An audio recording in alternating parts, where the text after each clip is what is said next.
naive approach to like who is the target audience, which is like we are. It's a representation of female friendship when they're really comfortable and their guard is down and they're in their pajama pants. The whole time we were making the movie, we felt like this is very ambitious and we might be really foolish for trying to do all this. It's really hard to explain to people just how many talented individuals are needed to create an animated character. Just a few seconds.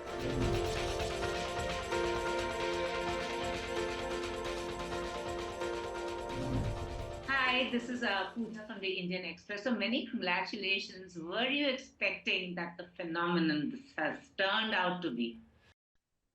Oh, definitely not at this scale. When we finished the movie, we really loved it, and we really spent all these years trying to make a movie that we were moved by, and our crew really loved it. So we felt like, okay, I think it's pretty good.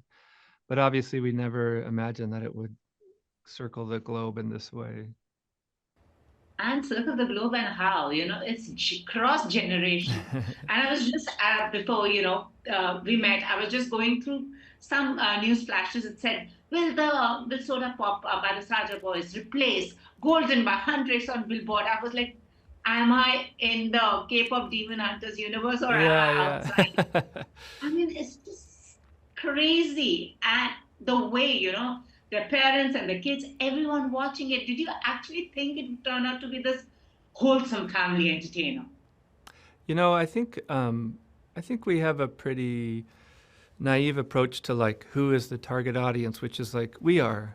Let's start by making something that we want to see, that's personal to us, that we think is funny, the music we think is great, the jokes that we think are good, the action we think is cool, and we're pretty tough critics on ourselves, and so that takes a long time and it's hard work. But I think we live in this really cool time where a film can go onto Netflix, and for one of my favorite TikTok trends was like all the dads who like started watching the movie because they're like making dinner and looking over the shoulder of their daughter, and then all of a sudden they're sitting on the edge of the couch, and then all of a sudden they're watching it when their daughter's gone to bed for the sixth time. And I think that ability to pull in an audience who didn't know that they would like this movie, who couldn't maybe see past the name at first, because it's in everybody's houses, they can just stumble across it and it can lure them into it and kind of cast its spell on them. And I think it's really unique and really great about putting out films on Netflix. No, and absolutely. And also, I mean, the fact that, it's just not K-pop. It also talks about Korean culture, but also the theme is extremely universal because, I mean, I am way older than what they would think is the, target audience, but it spoke to me, it resonated with me. Acceptance, identity, fighting your own inner demons. Yeah. And also, what I really loved was some badass female superheroes who were absolutely sloth-like when they were not Yes. performing. I think all that, but what was the creative process really, and why then you and Maggie were working on it? What was it like actually? If you could just Yeah. quickly give me. Well, I really, really love the way the girls work and it's personal for me. My wife of 20 years is Korean American and she's an author, and she writes these young adult books, and the women and the girls in those books are like her. They're smart and they're funny, but they're also like angry and vengeful and they love food and they love fashion and they love boys. And she had always said, why don't you have more interesting characters, female characters in animation? So when literally the first time I met Maggie and she told me about this idea, she said, I have this vision for these girls that are like smart, but funny, but angry, but vengeful. And I was like, stop. I know, I see you. I know exactly what you're trying to do.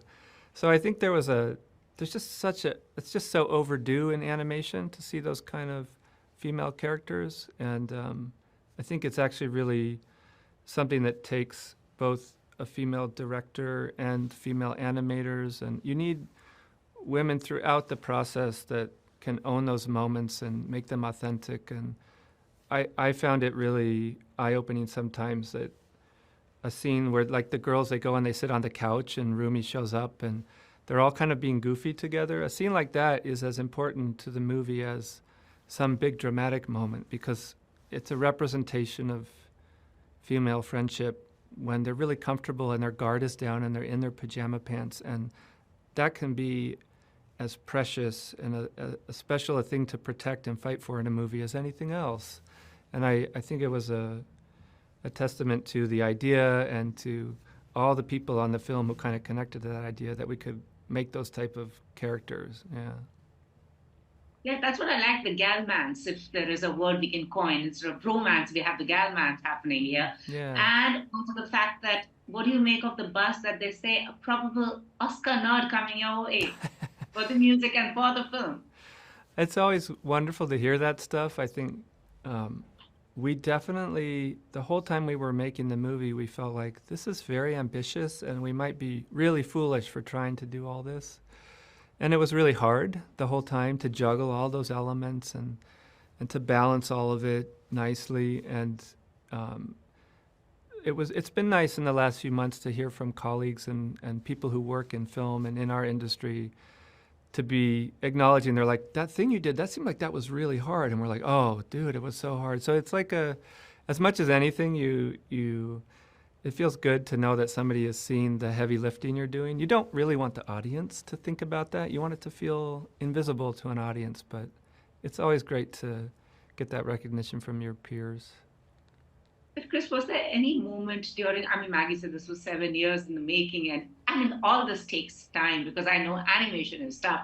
Did you ever have a moment like, this is crazy? I mean, really, we seem to have got ourselves into something, Yes. but it's just not going to work out.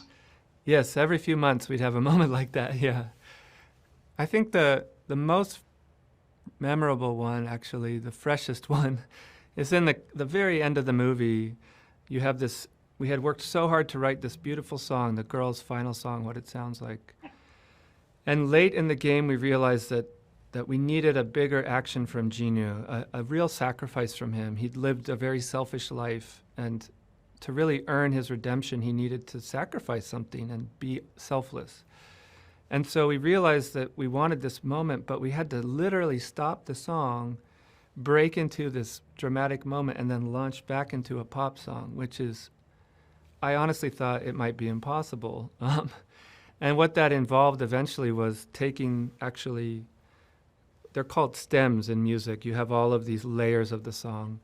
And we had a brilliant music editor, and we opened the song up and we started to pull elements from the song in order to make kind of an underscore for that moment of sacrifice. So you don't even realize that the song is ending because the strings continue and maybe a bass line continues and there's a couple piano chords while he slowly dies. And it's a kind of invisible pivot into score and then back into song. And we worked on that for a night or two, and I finally brought Maggie in, and I was like, well, this is scary because either this is going to work and she's going to love it, or it's not going to work and I have no idea how to finish our movie. But fortunately it worked, and it was, again, one of those sort of high wire act moments where you felt like this is very ambitious and we just have to try and make it emotional to us, and hopefully others will follow. And coming to, I mean, as you spoke about the end, I mean, which left a lot of people heartbroken. So what can we expect from a sequel? Fingers crossed. I know, I have a feeling that the sequel is on its way.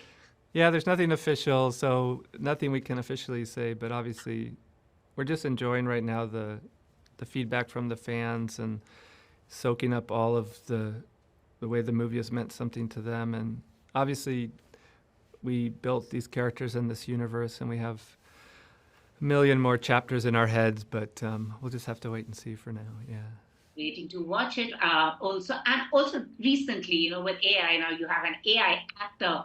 But here you had, you know, live actors who were voicing these characters, making them so livable. What do you actually think of the scenario that we are living in where one doesn't know the other?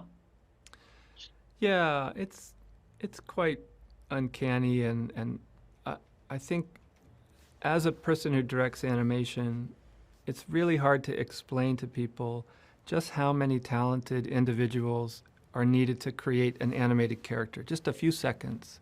Somebody has to design Rumi from scratch. Somebody has to model her in 3 dimensions. somebody literally their job is to put a rig, like an invisible puppeteer strings in there to move her around.